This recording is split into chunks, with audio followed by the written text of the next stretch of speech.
दुम दुर्गाए नमः। दोस्तों, आप सभी को नवरात्रि की शुभकामनाएं। नवरात्रि का चौथा दिन मां कुसमांडा को समर्पित होता है और दुर्गा सप्तशती का पाठ चौथे दिन करने के लिए 4 अध्यायों का अध्ययन किया जाता है। अध्याय 5, 6, 7 और 8। तो चलिए हम अपना 5वां अध्याय स्टार्ट करते हैं मां कुसमांडा को याद करते हुए। ओम देवी कुसमांडायै नमः। इस तरह से आप 5 बार बोलकर अध्याय स्टार्ट कर सकते हैं। तो हमारा आज का अध्याय आरंभ करते हैं। शुंभ का देवी के पास दूत भेजना। महर्षि मेधा ने कहा, पूर्व काल में शुंभ निशुंभ नामक असुरों ने अपने बल के मद में इंद्र का राज्य और यज्ञों के भाग छीन लिए। वह दोनों इसी प्रकार सूर्य, चंद्रमा, धर्मराज और वरुण के अधिकार भी छीनकर स्वयं ही उनका उपयोग करने लगे। वायु और अग्नि का कार्य भी वही करने लगे।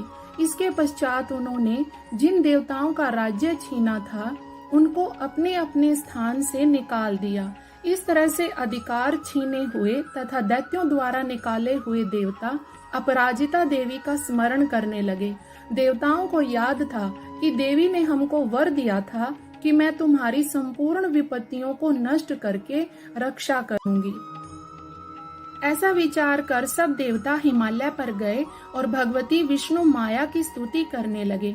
देवताओं ने कहा, देवी को नमस्कार है, शिवा को नमस्कार है, प्रकृति और भद्रा को नमस्कार है। हम लोग रौद्रा, नित्या और गौरी को नमस्कार करते हैं। शरणागतों का कल्याण करने वाली वृद्धि और सिद्धि रूपा देवी को हम बारंबार नमस्कार करते हैं। सुरों और असुरों की शक्ति, राजाओं की लक्ष्मी तथा शिव पत्नी स्वरूपा जगदम्बा को नमस्कार है। दुर्गा को, दुर्ग स्थलों को तोड़ने वाली दुर्गपारा को, सबकी सारभूता सर्वकारिणी ख्याति कृष्णा और दुमरा देवी को नमस्कार है। अत्यंत सौम्य तथा अत्यंत रौद्र रूपा को हम नमस्कार करते हैं। उन्हें हमारा बारंबार प्रणाम है। जगत की आधारभूता कृति देवी को हम बारंबार नमस्कार करते हैं। जिस देवी को प्राणी मात्र विष्णु माया कहते हैं उसको नमस्कार है, नमस्कार है, नमस्कार है। जो देवी संपूर्ण प्राणियों में चेतना ना कहलाती है उसको नमस्कार है, उसको नमस्कार है, उसको नमस्कार है। जो देवी संपूर्ण प्राणियों में बुद्धि रूप से स्थित है उसको नमस्कार है, उसको नमस्कार है, उसको नमस्कार है। जो देवी सब प्राणियों में निद्रा रूप से विराजमान है उसको नमस्कार है, नमस्कार है, नमस्कार है। जो देवी संपूर्ण प्राणियों में क्षुधा रूप से विराजमान है और जो देवी संपूर्ण प्राणियों में छाया रूप से स्थित है उसको नमस्कार है, नमस्कार है, नमस्कार है। जो देवी सब प्राणियों में शक्ति रूप से स्थित है और जो देवी संपूर्ण प्राणियों में तृष्णा रूप से स्थित है उसको नमस्कार है, नमस्कार है, नमस्कार है। जो देवी सब प्राणियों में शांति रूप से स्थित है उसको नमस्कार है, नमस्कार है, नमस्कार है। जो देवी सब प्राणियों में जाति रूप से स्थित है उसको नमस्कार है। जो देवी सब प्राणियों में लज्जा रूप से स्थित है उसको नमस्कार है, नमस्कार है, नमस्कार है। जो देवी सब प्राणियों में शांति रूप से स्थित है और जो देवी संपूर्ण प्राणियों में श्रद्धा रूप से स्थित है उसको नमस्कार है, नमस्कार है, नमस्कार है। जो देवी संपूर्ण प्राणियों में कांति रूप से स्थित है, जो देवी सब प्राणियों में लक्ष्मी रूप से स्थित है और जो देवी संपूर्ण प्राणियों में वृत्ति रूप से स्थित है उसको नमस्कार है, नमस्कार है, नमस्कार है। जो देवी सब प्राणियों में समृद्धि रूप से विराजमान है उसको नमस्कार है, नमस्कार है, नमस्कार है। जो देवी सब प्राणियों में दया रूप से स्थित है उसको नमस्कार है, नमस्कार है, नमस्कार है। जो देवी सब प्राणियों में तुष्टि रूप से स्थित है उसको नमस्कार है, नमस्कार है, नमस्कार है। जो देवी संपूर्ण प्राणियों में मातृ रूप से स्थित है उसको नमस्कार है, नमस्कार है, नमस्कार है। जो देवी संपूर्ण प्राणियों में भ्रांति रूप से स्थित है जो देवी संपूर्ण प्राणियों में नित्य व्याप्त रहती है और जो देवी चैतन्य रूप से इस संपूर्ण संसार को व्याप्त करके स्थित है उसको नमस्कार है, उसको नमस्कार है, नमस्कार है। पूर्व काल में देवताओं ने अपने अभीष्ट फल पाने के लिए जिसकी स्तुति की है और देवराज इंद्र ने बहुत दिनों तक जिसकी सेवा की है वह कल्याण की साधना भूता ईश्वरी हमारा कल्याण और मंगल करे तथा हमारी सारी विपत्तियों को नष्ट कर डाले। असुरों के सताए हुए हम सभी देवता उस परमेश्वरी को नमस्कार करते हैं जो भक्ति पूर्वक स्मरण की जाने पर तुरंत ही सब विपत्तियों को नष्ट कर देती है। वह जगदम्बा इस समय भी हमारा मंगल करके हमारी समस्त विपत्तियों को दूर करे। महर्षि मेधा ने कहा, हे राजन, इस प्रकार जब देवती स्तुति कर रहे थे उस समय पार्वती देवी गंगा में स्नान करने के लिए आई। उसी समय उनके शरीर से प्रकट होकर शिवा देवी बोली, शुंभ दैत्य के द्वारा स्वर्ग से निकाले हुए और निशुंभ से हारे हुए यह देवता मेरी ही स्तुति कर रहे हैं। पार्वती के शरीर कोसों से अंबिका निकली थी, इसलिए उसको संपूर्ण लोक कौशिकी कहते हैं। कौशिकी के प्रकट होने के पश्चात पार्वती देवी के शरीर का रंग काला हो गया और वह हिमालय पर रहने वाली कालिका देवी के नाम से प्रसिद्ध हुई।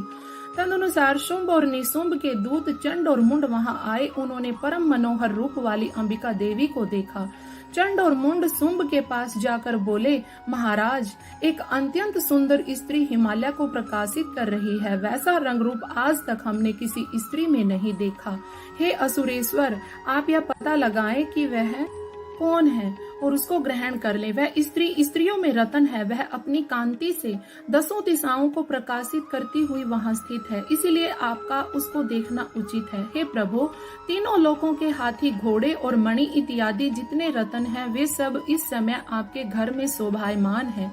हाथियों में रतन रूप ऐरावत हाथी है और उच्च श्रवा नामक घोड़ा तो आप इंद्र से ले ही चुके हैं। हंसों से जुता हुआ विमान जो ब्रह्मा जी के पास था वह भी आपके पास है। यह महापद नामक खजाना आपने कुबेर से छीना है। समुद्र ने आपको सदा खिले हुए फूलों की किंजलकिनी नामक माला दी है। वरुण का कंचन की वर्षा करने वाला छत्र आपके पास है। रथों में श्रेष्ठ प्रजापिता का रथ भी आपके पास है। हे दैत्येंद्र, मृत्यु से उत्क्रांतिदा नामक शक्ति भी आपने छीन ली है और वरुण का पास भी आपके भ्राता निशुंभ के पास ही है।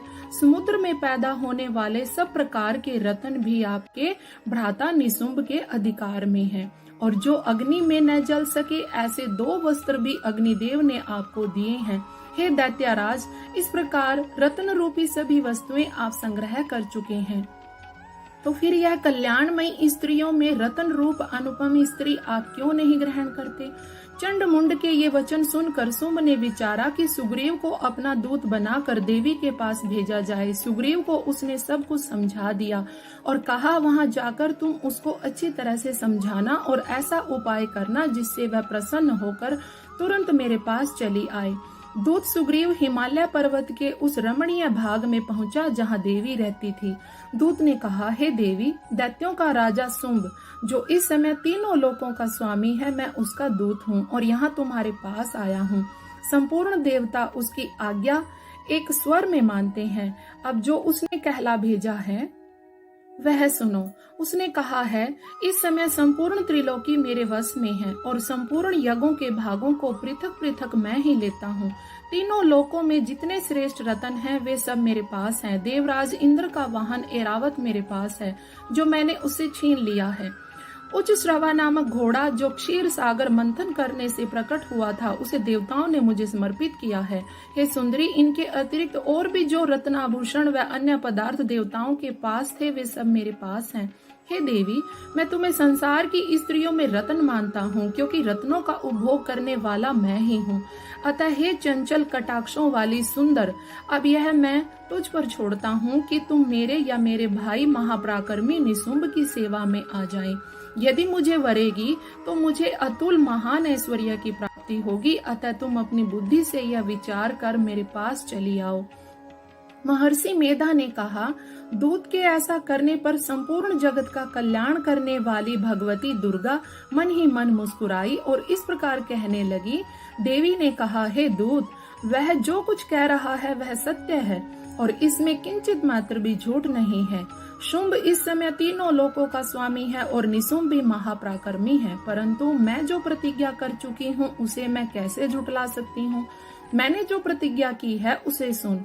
जो मुझे युद्ध में जीत लेगा और मेरे अभिमान को खंडित करेगा तथा बल में मेरे समान होगा, वही मेरा स्वामी होगा। इसीलिए शुंभ अथवा महापराक्रमी निशुंभ यहाँ आवे और युद्ध में जीत कर मुझसे विवाह कर लें। इसमें भला देरी की क्या आवश्यकता है। दूत ने कहा, हे देवी, तुम अभिमान में भरी हुई हो, मेरे सामने तुम ऐसी बात न करो। इस त्रिलोक में मुझे तो ऐसा कोई दिखाई नहीं देता जो कि शुंभ और निशुंभ के सामने ठहर सके। हे देवी, जब अन्य देवताओं में से कोई भी शुंभ व निशुंभ के सामने युद्ध में ठहर नहीं सकता, तो फिर तुम जैसी स्त्री उनके सामने रणभूमि में कैसे ठहर सकोगी। जिन शुंभ आदि असुरों के सामने इंद्र आदि देवता नहीं ठहर सके, तो फिर तुम अकेली स्त्री उनके सामने कैसे ठहर सकोगी। अतः तुम मेरा कहना मानकर उनके पास चली चलो, नहीं तो जब वह तुम्हें केस पकड़कर घसीटते हुए ले जाएंगे तो तुम्हारा गौरव नष्ट हो जाएगा। इसलिए मेरी बात मान लो। देवी ने कहा, जो कुछ तुमने कहा ठीक है। शुंभ और निशुंभ बड़े बलवान हैं, लेकिन मैं क्या कर सकती हूँ, क्योंकि मैं बिना विचारे प्रतिज्ञा कर चुकी हूँ। इसलिए तुम जाओ और मैंने जो कुछ कहा है वह सब आदर पूर्वक असुरेंद्र से कह दो। इसके पश्चात वह जो उचित समझे करे। हमारा 5वां अध्याय संपन्न हुआ। बोलिए ओम दुर्गाए नमः। 6ठा अध्याय आरंभ करते हैं। धूम्र लोचन का वध। महर्षि मेधा ने कहा, देवी की बात सुनकर क्रोध में भरा हुआ दूत वहां से असुरेंद्र के पास पहुंचा और सारा वृतांत शुंभ को कह सुनाया। दूत की बात सुनकर असुरेंद्र के क्रोध का पारावार न रहा और उसने अपने सेनापति धूम्रलोचन से कहा, धूम्रलोचन, तुम अपनी सेना सहित शीघ्र वहां जाओ और उस दुष्टा के केसों को पकड़कर घसीटते हुए यहाँ ले आओ। यदि उसकी रक्षा के लिए कोई दूसरा खड़ा हो, चाहे वह देवता, यक्ष अथवा गंधर्व ही क्यों न हो, उसको तुम अवश्य मार डालना। शुंभ के इस प्रकार आज्ञा देने पर धूम्रलोचन 60,000 राक्षसों की सेना लेकर वहां पहुंचा और देवी को ललकार कर कहने लगा, अरे तू अभी शुंभ और निशुंभ के पास चल। यदि तुम स्वयं मेरे साथ न चलेगी तो मैं तेरे केशों को पकड़ घसीटता हुआ तुझे ले जाऊंगा। देवी बोली, असुरेंद्र का भेजा हुआ तेरे जैसा बलवान यदि बलपूर्वक मुझे ले जावेगा तो ऐसी दशा में मैं तुम्हारा कर ही क्या सकती हूँ। महर्षि मेधा ने कहा। यह सुनकर धूम्रलोचन देवी की ओर लपका, किंतु देवी ने अपनी हुंकार से ही उसे भस्म कर डाला। यह देखकर असुर सेना क्रुद्ध होकर देवी की ओर बढ़ी। उसी समय अंबिका ने उन पर तीखे बाणों, शक्तियों तथा फरसों की वर्षा आरंभ कर दी। इतने में देवी का वाहन भी अपनी ग्रीवा के बालों को झटकता हुआ और बड़ा भारी शब्द करता हुआ असुर सेना में कूद पड़ा। उसने कई असुर अपने पंजों से, कई अपने जबड़ों से और कई को धरती पर पटक कर अपनी दाढ़ों से घायल करके मार डाला। उसने कई असुरों के पेट अपने नखों से फाड़ डाले और कई असुरों को तो केवल थप्पड़ मारकर सिर धड़ से अलग कर दिया। अपनी गर्दन के बालों को हिलाते हुए उसने कई असुरों को पकड़कर उनके पेट फाड़कर उनका रक्त पी डाला। इस प्रकार देवी के उस महाबलवान सिंह ने क्षण भर में असुर सेना को समाप्त कर दिया। शुंभ ने जब यह सुना कि देवी ने सेनापति धूम्रलोचन को मार डाला है और उसके सिंह ने सारी सेना का संहार कर डाला है, तब मारे क्रोध के उसके होठ फड़कने लगे। उसने चंड तथा मुंड नामक महाअसुरों को आज्ञा दी, हे चंड, हे मुंड, तुम अपने साथ एक बड़ी सेना लेकर वहां जाओ और उस देवी के बाल पकड़कर उसे बांध कर तुरंत यहाँ ले आओ। यदि उसको यहाँ लाने में किसी प्रकार की बाधा हो तो अपनी सेना सहित उससे लड़ते हुए उसे मार डालो। जब वह दुष्टा और उसका सिंह मार जावे तब उसके शवों को बांध कर यहाँ ले आना। हमारा 6ठा अध्याय संपन्न हुआ। बोलिए ओम दुम दुर्गाये नमः, ओम चंडिकाये नमः। चंड और मुंड का वध। महर्षि मेधा ने कहा, दैत्यराज की आज्ञा पाकर चंड और मुंड चतुरंगिनी सेना साथ लेकर हथियार उठाए हुए देवी से लड़ने के लिए चल दिए। हिमालय पर्वत पर पहुंचकर उन्होंने मुस्कुराती हुई देवी जी को सिंह पर बैठी हुई देखा। जब असुर सेना उनको पकड़ने के लिए तलवारें लेकर उनकी ओर बढ़ी तब अंबिका को उन पर क्रोध आया। मारे क्रोध के उनका मुख काला पड़ गया, उनकी भ्रिकुटियां चढ़ गई और उनके ललाट से अत्यंत भयंकर तथा अत्यंत विस्तृत मुख और लाल आंखों वाली काली प्रकट हुई। काली देवी अपने हाथों में तलवार और पास लिए हुई थी। वह विचित्र खड्ग धारण किए हुई थी और उन्होंने चित्ते के चर्म की साड़ी एवं नरमुंडों की माला पहन रखी थी। उसका मांस सूखा हुआ था और शरीर केवल हड्डियों का ढांचा था। भयंकर शब्द से वह दिशाओं को कंपायमान कर रही थी। महाविकराल काली असुर सेना पर टूट पड़ी और दैत्य को भक्षण करने लगी। वह पार्श्व रक्षकों, अंकुशधारी महावतों, हाथियों पर सवार योद्धाओं और हाथियों को एक ही हाथ से पकड़ पकड़ कर अपने मुंह में डाल रही थी। इसी प्रकार वह घोड़ों, रथों, सारथियों व रथों में बैठे हुए सैनिकों को मुंह में डालकर भयानक रूप से चबा रही थी। वह किसी के केस पकड़कर, किसी की गर्दन पकड़कर, किसी को पैरों से दबाकर और किसी दैत्य को छाती से मसलकर मार रही थी। वह दैत्यों के छोड़े हुए बड़े बड़े अस्त्र शस्त्रों को मुंह में पकड़कर और क्रोध में भरकर उनको दांतों में पीस रही थी। उन्होंने कई बड़े बड़े असुर भक्षण कर डाले, कितनों को रोंद डाला और कितने ही डर के मारे भाग गए। कितनों को उसने तलवार से मार डाला और कितनों को अपने दांतों से समाप्त कर दिया। इस प्रकार देवी ने क्षण भर में संपूर्ण दैत्य सेना को नष्ट कर दिया। यह देख महापराक्रमी चंड काली देवी की ओर लपका और मुंड ने भी देवी पर अपने भयानक बाणों की वर्षा आरंभ कर दी और अपने हजारों चक्र देवी पर छोड़े। उस समय वह चमकते हुए बाण व चक्र देवी के मुख में प्रविष्ट हुए इस प्रकार दिख रहे थे जैसे बहुत से सूर्य मेघों की घटा में प्रविष्ट हो रहे हों। इसके पश्चात भयंकर शब्द के साथ काली ने अत्यंत जोश में भरकर विकट अट्टहास किया। उसका भयंकर मुख देखा नहीं जाता था। उसके मुख में श्वेत दांतों की पंक्ति चमक रही थी। फिर उसने तलवार हाथ में लेकर हूं शब्द कहकर चंड के ऊपर आक्रमण किया और उसके केस पकड़कर उसका सिर काट कर अलग कर दिया। चंड को मरा देखकर मुंड देवी की ओर लपका, परंतु देवी ने क्रोध में भरकर उसे भी अपनी तलवार से यमलोक पहुंचा दिया। चंड और मुंड को मरा हुआ देखकर उसकी बाकी बची हुई सेना वहां से भाग गई।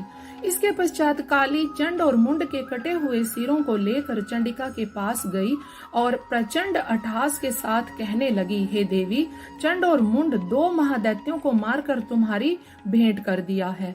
अब शुंभ और निशुंभ का वध तुमको स्वयं करना है। वहां लाए हुए चंड और मुंड के सिरों को देखकर कल्याणमयी चंडी ने काली से मधुर वाणी में कहा, हे देवी, तुम क्योंकि चंड और मुंड को मेरे पास लेकर आई हो, अतः संसार में चामुंडा के नाम से तुम्हारी ख्याति होगी। हमारा 7वां अध्याय संपन्न हुआ। अब हम आगे 8वां अध्याय करेंगे। ओम दुर्गाए नमः, ओम चंडिकाए नमः। रक्त बीज का वध। महर्षि मेधा ने कहा, चंड और मुंड के मारे जाने और बहुत सी सेना के नष्ट हो जाने पर असुरों के राजा शुंभ ने क्रोध युक्त होकर अपनी संपूर्ण सेना को युद्ध के लिए तैयार होने की आज्ञा दी। उसने कहा, अब अदायुध नामक 86 असुर सेनापति अपनी सेनाओं के साथ युद्ध के लिए जाएं और कंबो नामक 84 सेनापति भी युद्ध के लिए जाएं। कोटिवीर्या नामक 50 सेनापति और दोम्रकुल नाम के 100 सेनापति प्रस्थान करें। कालक, दोहृदय, मौर्य और काल के दैत्य भी सेनाओं सहित युद्ध के लिए कूच करें। असुरों का स्वामी शुंभ इस प्रकार आज्ञा देकर स्वयं भी बहुत बड़ी सेना के साथ युद्ध के लिए चल पड़ा। उसकी सेना को अपनी ओर आता देखकर चंडिका ने अपने धनुष की टंकार से पृथ्वी और आकाश के बीच का भाग गुंजा दिया। हे राजन, उसी समय देवी के सिंह ने भी दहाड़ना आरंभ कर दिया और अंबिका के घंटे के शब्दों ने उस ध्वनि को और भी बढ़ा दिया। धनुष की टंकार, शेर की दहाड़ और घंटे के शब्द से पृथ्वी और आकाश के बीच का भाग गूंज उठा। हे राजन, ऐसे भयंकर शब्द को सुनकर राक्षसी सेना ने देवी तथा सिंह को चारों ओर से घेर लिया। उस समय दैत्यों के नाश के लिए और देवताओं के हित के लिए ब्रह्मा, शिव, कार्तिकेय, विष्णु तथा इंद्र आदि देवों की शक्तियां जो अत्यंत पराक्रम और बल से संपन्न थी, उनके शरीरों से निकलकर चंडिका देवी के पास गई। जिस देवता का जैसा रूप था, जैसे आभूषण थे और जैसा वाहन था, वैसा ही रूप, आभूषण और वाहन लेकर उन देवताओं की शक्तियां दैत्यों से युद्ध करने के लिए आई। हंस युक्त विमान में बैठकर और रुद्राक्ष की माला तथा कमंडलू धारण करके ब्रह्मा जी की शक्ति आई। वृषभ पर सवार होकर हाथ में त्रिशूल लेकर महानाग के कंकण और चंद्र रेखा से विभूषित होकर भगवान शंकर की शक्ति माहेश्वरी आई। मोर पर आरूढ़ होकर हाथ में शक्ति लिए कार्तिकेय जी की शक्ति दैत्यों से युद्ध करने के लिए आई। भगवान विष्णु की शक्ति गरुड़ पर सवार होकर शंख चक्र सांगदा धनुष तथा खड्ग हाथ में लिए हुए आई। श्री हरि की शक्ति वाराही वाराह का शरीर धारण करके आई और नृसिंह के समान शरीर धारण करके उनकी शक्ति नारसिंही भी आई। इसी प्रकार देवराज इंद्र की शक्ति इंद्री ऐरावत पर सवार होकर आई। इन देव शक्तियों से घिरी हुई चंडिका से भगवान शंकर ने कहा, मेरी प्रसन्नता के लिए तुम शीघ्र ही इन असुरों को मारो। उसी समय देवी के शरीर में से अत्यंत उग्र रूप वाली और सैकड़ों गिदड़ियों के समान आवाज करने वाली चंडिका शक्ति प्रकट हुई। उस अपराजिता देवी ने धूमिल जटा वाले भगवान श्री शंकर जी से कहा, हे प्रभु, आप मेरी ओर से दूत बनकर शुंभ निशुंभ के पास जाइए और उन अत्यंत गर्वीले दैत्यों से कहिए, जो तुम्हें अपने जीवित रहने की इच्छा हो तो त्रिलोकी का राज्य इंद्र को दे दो। देवताओं को उनका यज्ञ भाग मिलना आरंभ हो जाए और तुम पाताल को लौट जाओ। किंतु यदि बल के गर्व से तुम्हारी लड़ने की इच्छा हो तो फिर आ जाओ, तुम्हारे मांस से मेरी योगिनियां तृप्त होंगी। भगवान शंकर से देवी का संदेश पाकर उन दैत्यों के क्रोध का कोई आर पार न रहा। जिस स्थान पर देवी विराजमान थी वहां वे पहुँचे और आने के साथ ही देवी पर बाणों और शक्तियों की वर्षा करने लगे। देवी ने उनके फेंके हुए बाणों, शक्तियों, त्रिशूलों और फरसों को अपने बाणों से काट डाला। काली देवी चंडिका के आगे खड़ी होकर शत्रुओं को त्रिशूल से विदृण करने लगी और खटवाड़ से कुचलने लगी। ब्राह्मणी जिस तरफ जाती थी अपने कमंडलों का जल छिड़क कर दैत्यों के बल को नष्ट कर देती थी। इसी प्रकार माहेश्वरी त्रिशूल से, वैष्णवी चक्र से और अत्यंत कोप वाली कौमारी शक्ति द्वारा असुरों को मार रही थी। ऐन्द्री के बाजू के प्रहार से सैकड़ों दैत्य रक्त की नदियां बहाते हुए पृथ्वी पर सो गए। वाराही ने कितने ही राक्षसों को अपनी थूथन द्वारा मृत्यु के घाट उतार दिया। दाढ़ों के अग्रभाग से कितने ही राक्षसों की छाती को चीर डाला और चक्र की चोट से कितनी ही को विदीर्ण करके धरती पर डाल दिया। बड़े बड़े राक्षसों को नरसिंह और अपनी नखों से विदीर्ण करके उनका भक्षण कर रही थी और सिंहनाद के चारों दिशाओं को गुंजाती हुई रणभूमि में विचर रही थी। शिवदूती के प्रचंड अट्टहास से कितने ही दैत्य भयभीत होकर पृथ्वी पर गिर पड़े। इस तरह क्रोध में भरे हुए मातृगणों द्वारा नाना प्रकार के उपायों से बड़े बड़े असुरों को मरते हुए देखकर राक्षसी सेना भाग खड़ी हुई। उनको इस प्रकार भागता हुआ देखकर रक्त बीज नामक महापराक्रमी राक्षस क्रोध में भरकर युद्ध के लिए आगे बढ़ा। उसके शरीर से रक्त की जितनी बूंदें पृथ्वी पर गिरती थी, तुरंत वैसे ही शरीर वाले तथा वैसे ही बलवान दैत्य पृथ्वी से उत्पन्न हो जाते थे। रक्त बीज गदा हाथ में लेकर ऐन्द्री के साथ युद्ध करने लगा। जब ऐन्द्री शक्ति ने अपने वज्र से उसको मारा तो घायल होने के कारण उसके शरीर से बहुत सा रक्त बहने लगा और उसकी प्रत्येक बूंद से उसके समान ही बलवान तथा पराक्रमी अनेकों दैत्य भयंकर रूप से प्रकट हो गए। वे सब के सब दैत्य बीज के समान ही बलवान और तेज वाले थे। वे सभी देवियों से लड़ने लगे। जब ऐन्द्री के वज्र प्रहार से उसके मस्तक पर चोट लगी और रक्त बहने लगा, तब उसमें से हजारों ही पुरुष उत्पन्न हो गए। वैष्णवी ने चक्र से और ऐन्द्री ने गदा से रक्त बीज को चोट पहुंचाई। वाराही ने खड्ग से और माहेश्वरी ने त्रिशूल से उसको घायल किया। वैष्णवी के चक्कर से घायल होने पर उसके शरीर से जो रक्त बहा, उससे हजारों महाअसुर उत्पन्न हुए। उस महादैत्य के रक्त से उत्पन्न दैत्यों ने मातृ शक्तियों पर पृथक पृथक गदा से प्रहार किए। रक्त बीज के रुधिर से उत्पन्न हुए असुरों से संपूर्ण जगत व्याप्त हो गया, जिससे देवताओं को भय हुआ। देवताओं को भयभीत देखकर चंडिका ने काली से कहा, हे चामुंडे, अपने मुख को बड़ा करो और मेरे शस्त्रघात से उत्पन्न हुए रक्त बिंदुओं तथा रक्त बिंदुओं से उत्पन्न हुए सभी असुरों को तुम अपने इस मुख से भक्षण करती जाओ। इस प्रकार रक्त क्षीण होने से यह दैत्य नष्ट हो जाएगा। तुम्हारे भक्षण करने के कारण अन्य दैत्य उत्पन्न नहीं होंगे। काली से इस प्रकार कहकर चंडिका देवी ने रक्त बीज पर अपने त्रिशूल से प्रहार किया और काली देवी ने अपने मुख में उसका रक्त ले लिया। तब रक्त बीज ने गदा से चंडिका पर प्रहार किया। प्रहार से चंडिका को तनिक भी कष्ट न हुआ, किंतु रक्त बीज के शरीर से बहुत सा रक्त बहने लगा। लेकिन उसके गिरते ही काली ने उसको अपने मुख में ले लिया। काली के मुख में उस रक्त से जो असुर उत्पन्न हुए, उनको भी काली ने भक्षण कर लिया और रक्त को पीती गई। तदनुसार देवी ने रक्त बीज को बाण, खड्ग तथा रिष्टि आदि से मार डाला। अनेक प्रकार के शस्त्रों से मारा हुआ और खून से वंचित वह महादैत्य रक्त बीज पृथ्वी पर गिर पड़ा। हे राजन, उसके गिरने से देवता अत्यंत प्रसन्न हुए और माताएं उन असुरों का रक्त पीने के पश्चात उद्यत होकर नृत्य करने लगी। हमारा 8वां अध्याय संपन्न हुआ और जैसा कि आप जानते हैं दोस्तों, हमारा चौथा दिन माँ कुसमांडा को समर्पित होता है। तो हमारे ये चारों अध्याय माँ कुसमांडा को समर्पित।